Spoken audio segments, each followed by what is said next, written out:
Chama-se João Serra, tem 55 anos de idade e é vereador na Câmara Municipal de Lourinhã. Foi dos primeiros portugueses a nascer em Montpellier, em França, mas a infância e a adolescência foram passadas nas abas da Serra da Gardunha, na freguesia de Louriçal do Campo, município de Castelo Branco. Equacionou ser engenheiro civil, mas acabou por se licenciar em Ciências Agrárias, ramo agrícola, pela Escola Superior Agrária e do Instituto Politécnico de Castelo Branco. Vamos conversar com o João Serra, que tem na família o seu bastião e cujo lema de vida é Carpe Diem, colhe o dia. Olá, João. Olá, muito Vanessa. Obrigada pela sua disponibilidade para esta entrevista. Eu que agradeço a Vanessa esta oportunidade, como já podemos falar sobre isso, acho que é gratificante da vossa parte. E da minha parte, mais ainda. Claro. Nasceu em Montpellier, em França, mas cresceu em ambiente rural, no Louriçal do Campo, povoação aqui do município de Castelo Branco. Sim, essas são as minhas raízes, são as minhas vivências. O Louriçal do Campo faz parte da minha vida e foi onde tive todas as experiências que me fizeram crescer, quer dentro da família, quer fora da família. Em termos emocionais, é aquilo que me liga a esta grande terra que é o município de Castelo Branco também e o Louriçal do Campo, claro. Aí frequentou também a escola primária, João? Sim, à época, já depois de termos passado o 25 de Abril, agora começa já a fazer assim um bocadinho esta parte longínqua no tempo, já fizeram muitos anos para trás. Mas sim, em 1967 comecei por aí a escola e fiz a escola primária à época e depois vim para Castelo Branco quando fiz até ao 12º ano. 12º e não só, claro. E mesmo depois a parte... Esse percurso académico, já vamos também falar dele. O que é que recorda dessa infância no Louriçal do Campo e como é que recorda essa criança feliz pelo que tinha? O que eu recordo são todas as peripécias que nós fazemos quando somos miúdos, subir às árvores, ir a andar à procura dos peixes, fazer fisgas, andar no rio, jogar à bola. Tudo isso faz parte não havia internet, nem havia jogos e por isso era muito mais, tínhamos que socializar mais com os outros miúdos, mas sempre na rua. Ou seja, o que marcava e o que ditava o dia era sempre o sol. Isso foi um benefício?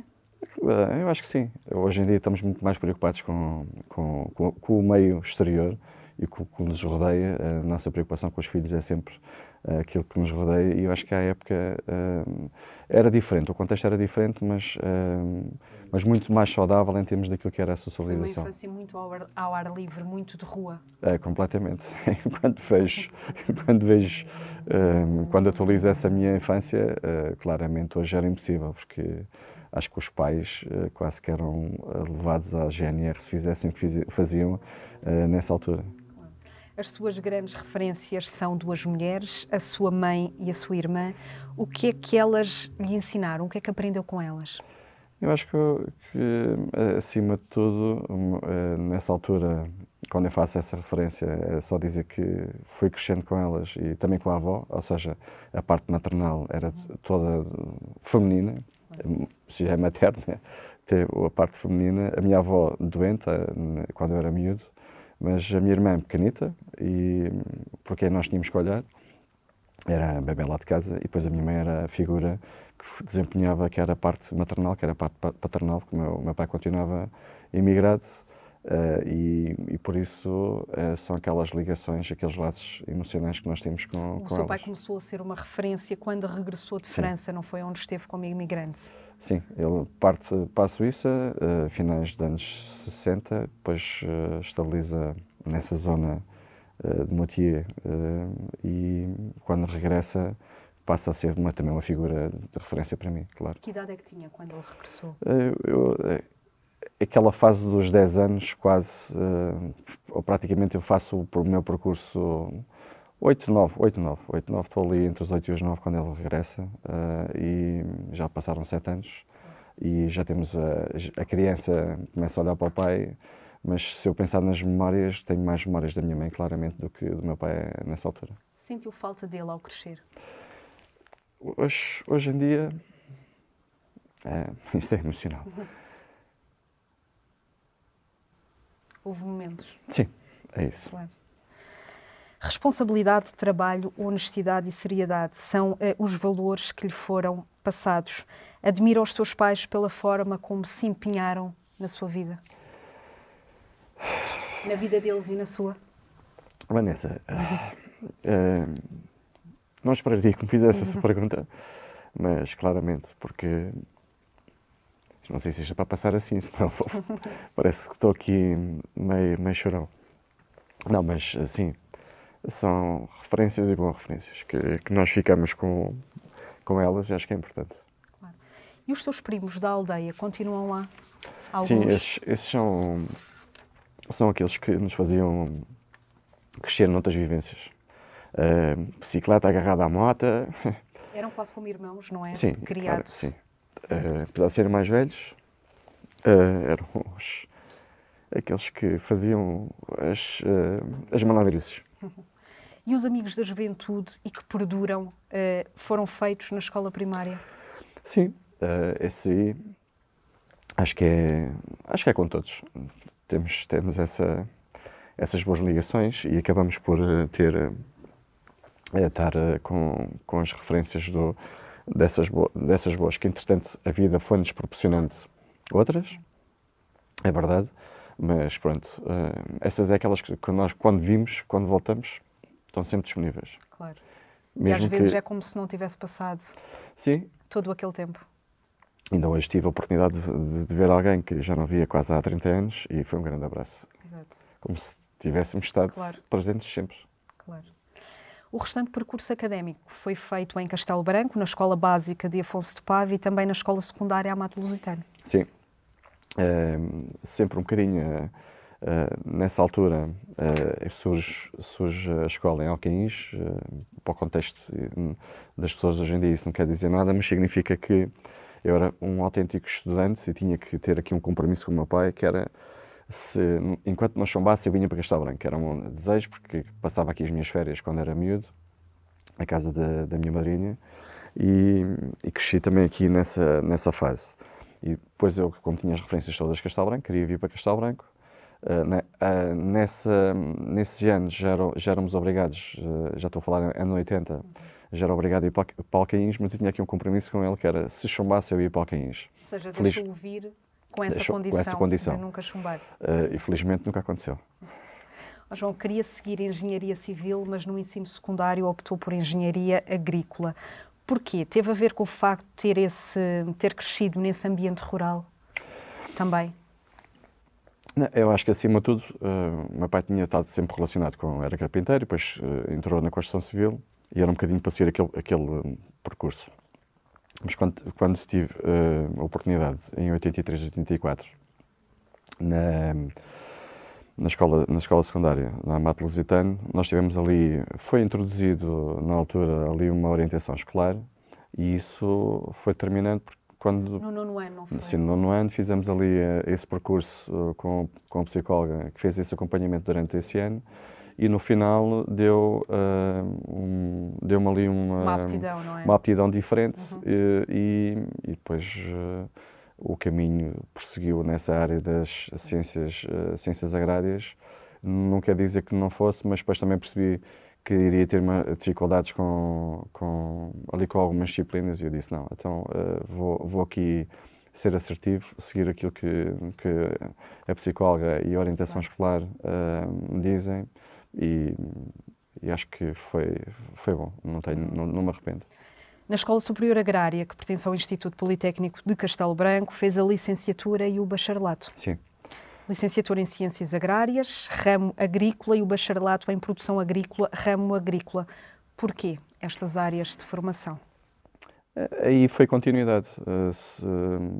Para quem possa estar a ver do outro lado, os Politécnicos no início só se podia ministrar o bacharelato, depois finais dos anos 90, isto foi 88, 91, depois já estamos a falar aí de anos 90, finais dos anos 90, 99, 2001, mas no final dos anos 90, ou meados dos anos 90, há a possibilidade outra vez dos Politécnicos ministrarem as licenciaturas e eu aproveitei o facto de abrir novamente a licenciatura, ou de abrir a licenciatura em Ciências Agrárias e fiz em 2001, fiz novamente essa parte bietápica, vou chamar assim, e concluí a licenciatura.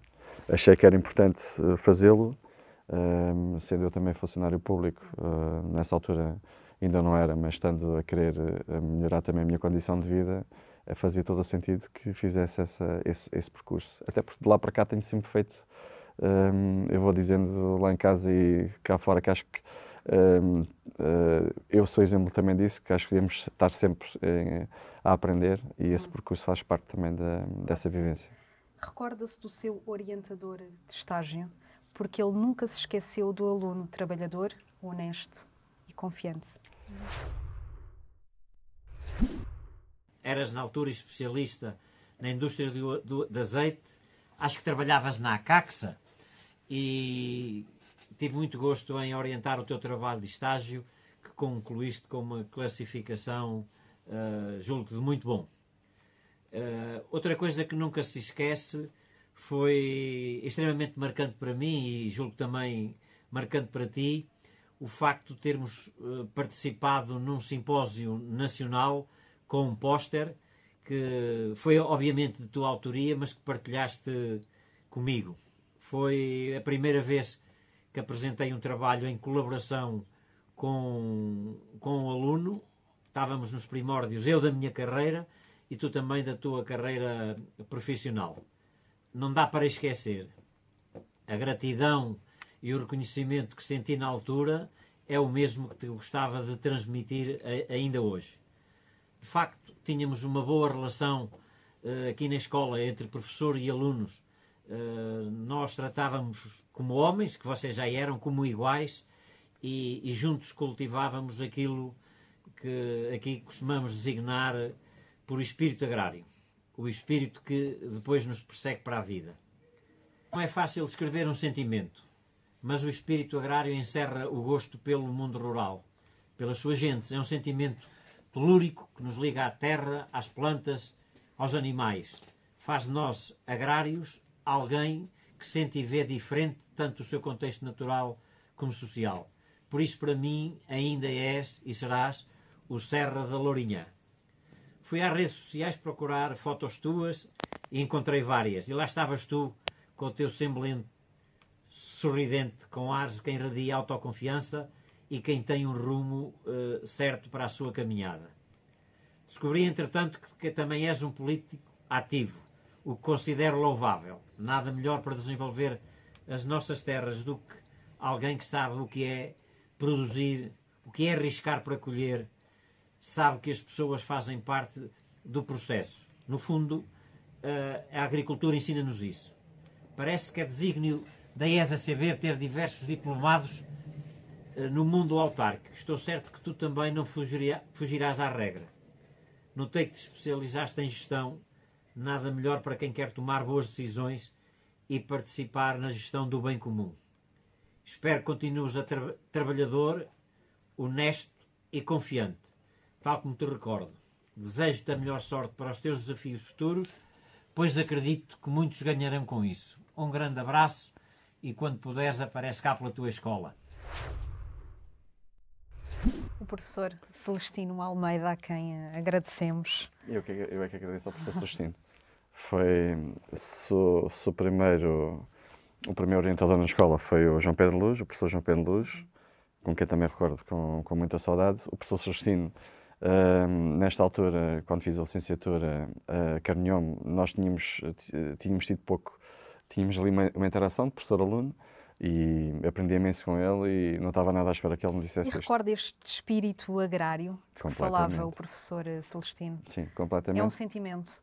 Sim, é um sentimento e, sobretudo, para quem já depois entrou noutras escolas, não tenho nada a dizer das pessoas de nenhum. Aqui só tenho gratidão também para ele e para todos os que me deram esta formação. Este sentimento que ele estava a partilhar era, a escola na altura era recente, os professores também eram relativamente novos e praticamente se misturavam connosco, por isso... Estavam no início de estavam carreira, no início não de é? carreira, como ele disse, e para nós era a palavra era simplesmente fenomenal, porque nós lidávamos com eles quase num Quase paralelo, uma lógica de igual uma para lógica igual. de igual para igual, quando na realidade eles eram os professores. Mas formataram-nos e com todos eles aprendi, e com ele também, depois esta parte aqui da gestão e da economia, que depois levei a outras partes. E recorda-se da professora que o pôs a produzir flores e a cuidar dos jardins? A Fernanda Delgado. Também foram falar que é a Fernanda Delgado. Oh, pá, não acredito. Vocês foram mozinhos. Olá, João. Pediram-me para falar sobre e para ti.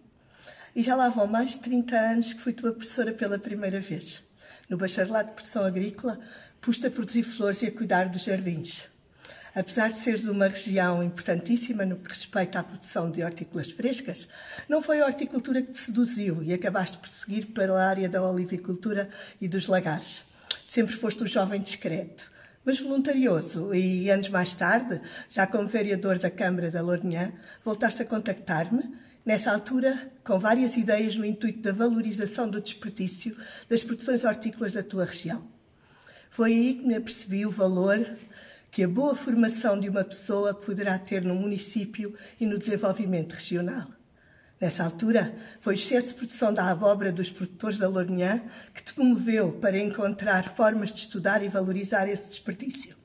Nessa altura, salientaste também que seria com a instituição que te formou, a Engenharia Agronómica, a Escola Superior Agrária de Castelo Branco, que gostarias de estabelecer esta parceria e desenvolver estes estudos.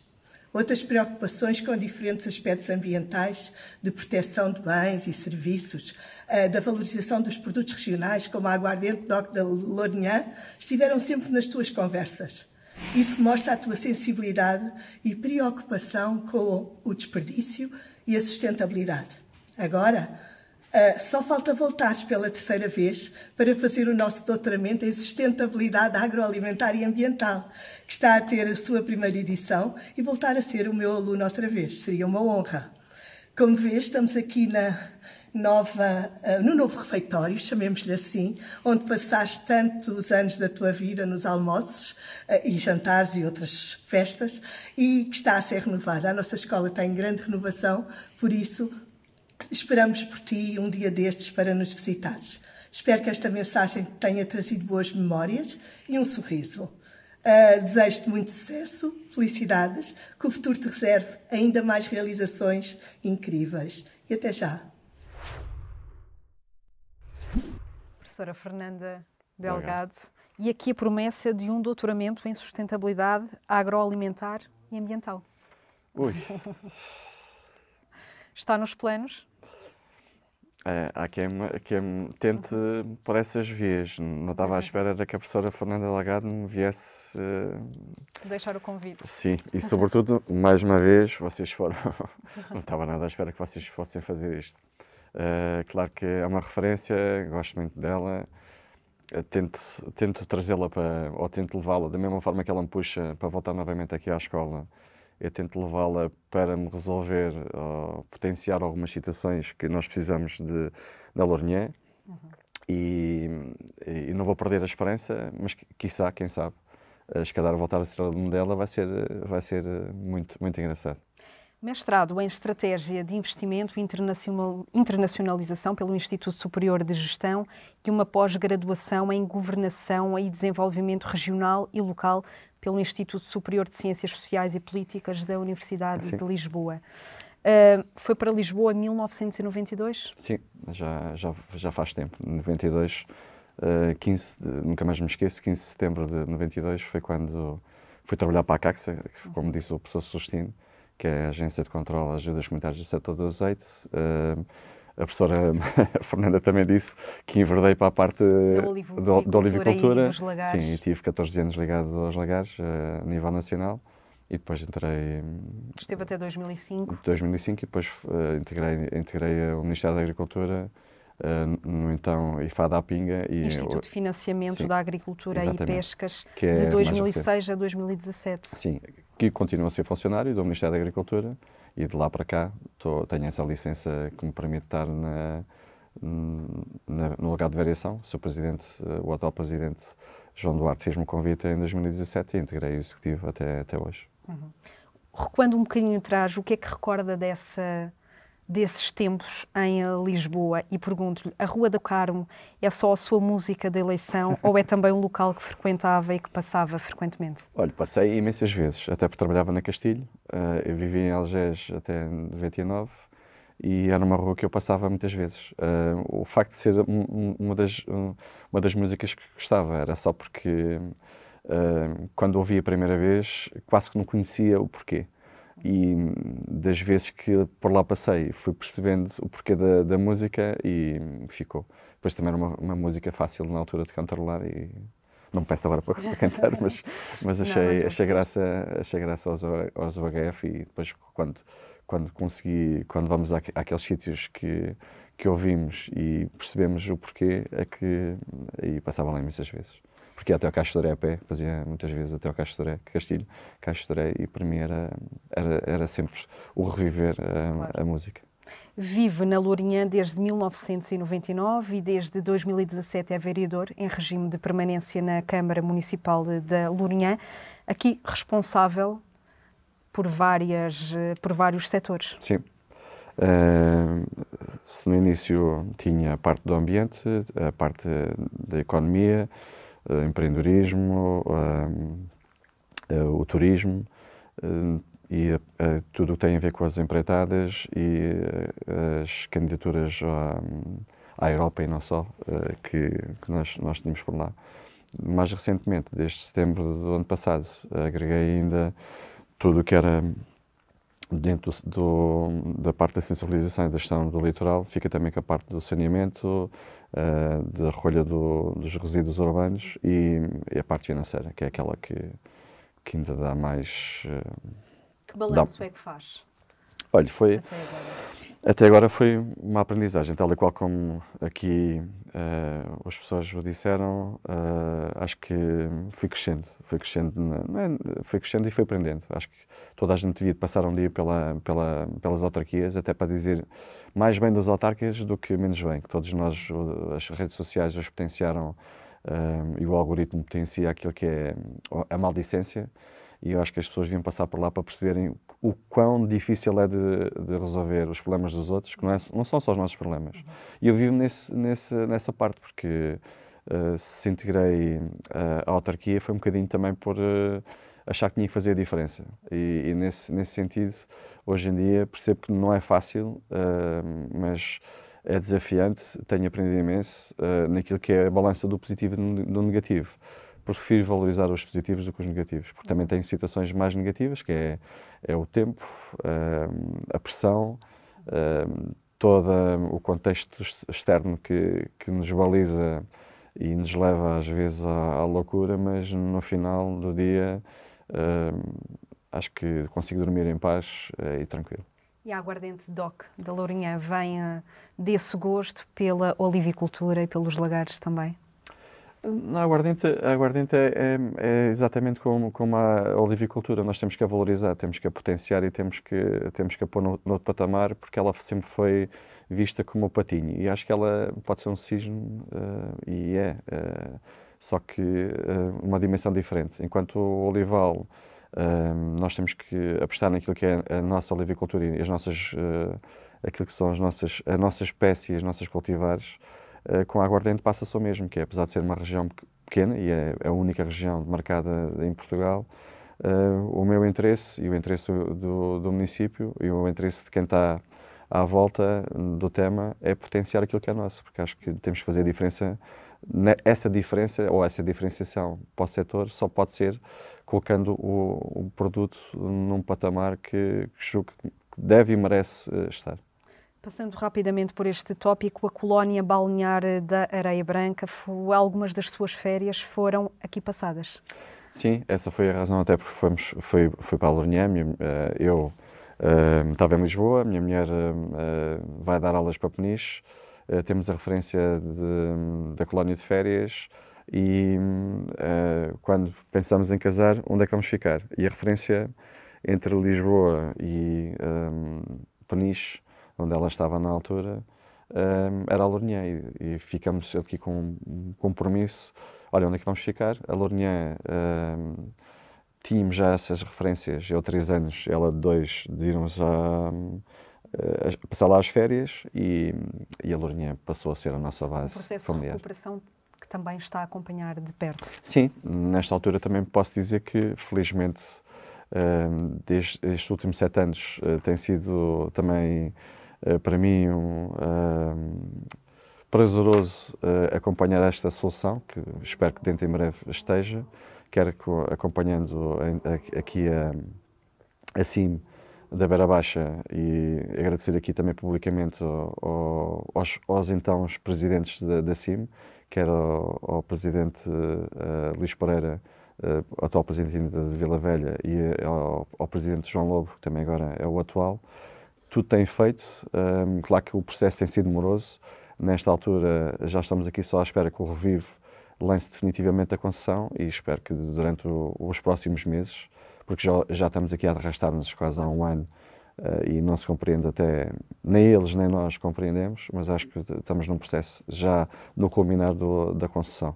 E para nós, ou nesta altura, para a CIM, acho que vai ser uma boa solução e para nós de Lourinhã também vai ser importante, porque temos ali um ativo que está abandonado, não está a ser aproveitado e para nós também recuperar aquela zona também é importante. Uhum. A nível associativo, já desempenhou e desempenha também alguns papéis? Sim. Acho que começo aqui a acompanhar todo o desenvolvimento, até porque o meu pai fazia parte das associações que foram surgindo lá na aldeia, no Lourissal. Já levamos esse gosto.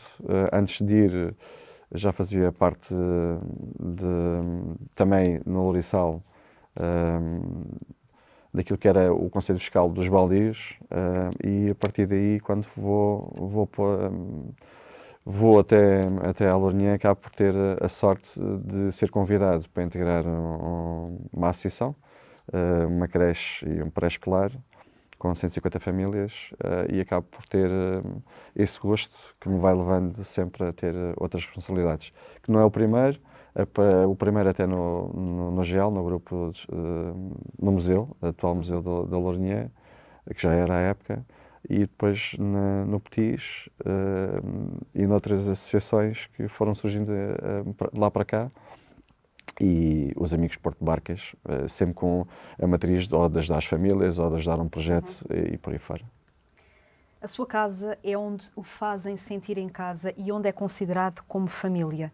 A casa, mais do que um lugar, é um sentimento e já teve muitas casas? Já tive algumas. Como digo, como acho que a Vanessa já percebeu, vamos partilhando, porque a Vanessa também é um bocadinho, e peço desculpa estar agora aqui a fazer isto, mas como Simos Castelo Branco, as nossas referências têm que ser sempre pontos. Não são os pop-ups, mas têm que ser os nossos... são as boas referências, porque a nossa casa nós nunca a perdemos, que é a casa dos pais, mas depois temos que encontrar as outras nossas casas. Se eu fui pessoa que andou há 25 anos sempre a percorrer norte a sul do país e fui criando amizades em muitos sítios, eu vou estando em casa, na casa dos meus amigos, na casa daqueles que me dizem muito, e por isso eu vou dizendo que eles também fazem parte da minha família. E isso é importante mesmo na aldeia, quando alguém me convida e na Lourinhã ou em Lisboa, eu estou sempre em casa quando eu me sinto que esses meus amigos me fazem sentir como sendo da família. É casado e tem 2 filhos? Sim. A Matilde e o Rodrigo são os meus filhotes. Um que tem 23 é o Rodrigo e a Matilde tem 18. São os meus tesouros. Considera que o equilíbrio entre a família e o trabalho não é fácil, mas é necessário? Essa é aquela parte do milhão em que nós queremos sempre conciliar tudo, mas é praticamente impossível. Há uns mais sacrificados, e também relevo que a minha mulher foi sempre mais sacrificada pelo facto de estar sempre fora, isto porque alguém tinha que fazer esse papel. Foram 25 anos exigentes, fora, sem sim, saídas de campo. Sim, muitas vezes ir a seguir à segunda e chegar à sexta, milhares de quilómetros, alguns meses de 8.000 quilómetros por mês. Nestes últimos 7 anos também as solicitações enquanto vereador. Como pode compreender, a representação do município são sempre exigentes, fins de semana inclusive, noites perdidas, claro que os filhos estão mais crescidos. Tive a oportunidade e também agradeço ao Sr. Presidente me ter dado esta oportunidade, porque não tinha tido a oportunidade de tomar o pequeno almoço com eles, de os levar à escola ou de estar com... Sendo que perdeu alguns momentos da vida dos seus filhos, há momentos que gostaria que voltassem atrás, momentos que não viveu com eles? Sim, tenho essa consciência, mas também foi bem da família, isso não deve de haver, eles também percebem, e acho que eles vão entender que só o fiz porque tinha que melhorar também a condição familiar, e o facto de não ter participado em alguns momentos foram maus, é verdade, mas acho que aqui com o entendimento e com aquilo que... o crescimento deles, porque eles também são bons miúdos, acho que eles entendem. Considera que essa família é um bastião, mas só com a perda do pai e mãe é que se dá o real valor? Não. Vocês estão a ser, isto fica assim muito choramingas. Sim, mas é verdade. Não tenho assim muitas palavras, mas é verdade. Só a partir daí. João, teimosia e lealdade coexistem em si? Sim, porque sou teimoso. Quando digo que sou teimoso, às vezes obstinado para chegar a determinado sítio, não quer dizer que seja com isso, não atropelo ninguém, porque não gosto nada disso. Não quero o mal de ninguém. E leal porque também não gosto, gosto acima de tudo, como disse, não gosto de passar acima de ninguém, e como tal a lealdade para mim é fundamental que ela exista. É político, mas aprecia os filmes de cinema mudo de Charles Chaplin. Comunicar sem palavras também é uma arte? Até porque eu também tenho essa parte visual, se calhar a memória visual é aquela que eu tenho mais presente na minha cabeça, e por acaso os filmes, eu fui buscar a infância aquilo que adorava ver à época, e por isso essa parte visual, que às vezes nós como palavras também são importantes, mas ficaria-me só pela parte visual porque já me chega. E cada um depois cada um faz a sua leitura. A sua vida tem sido uma viagem ao centro da Terra ou menos aventureira? Não, ela tem sido uma aventura. Acho que continua a ser uma aventura. E aí eu gosto pela aventura também era muito na perspectiva de termos de ser mais tecnológicos e mais pessoas. E o racional dessa parte da viagem ao centro da Terra é mesmo essa. Apesar de ter muito... temos que ser sonhadores, e que o nosso trilho seja bom, não nos preocupemos tanto com o trajeto, mas o chegar lá há de ser um propósito. O João de 18 anos diria ao João de 55 que se preocupou em demasia para nada. Quais eram as suas preocupações agora infundadas? É sempre o futuro. Acho que nós vivemos sempre no futuro, sem ter noção que o presente faz a diferença. Daí, viver sem a preocupação do futuro, daqui a 10 anos, não faz a mais pequena ideia onde se imagina, palavras suas. Nem quer ter essa preocupação.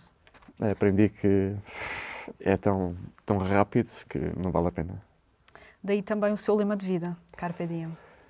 Eu acho que, acima de tudo, fomos aprendendo que vive o dia e não te preocupes com o futuro. Muito obrigada por esta conversa, João. Obrigada. Vocês vão pôr a chorar o resto do dia. E assim terminamos mais um Por Ti, na rua ou aqui em estúdio. Nós voltamos a encontrar-nos.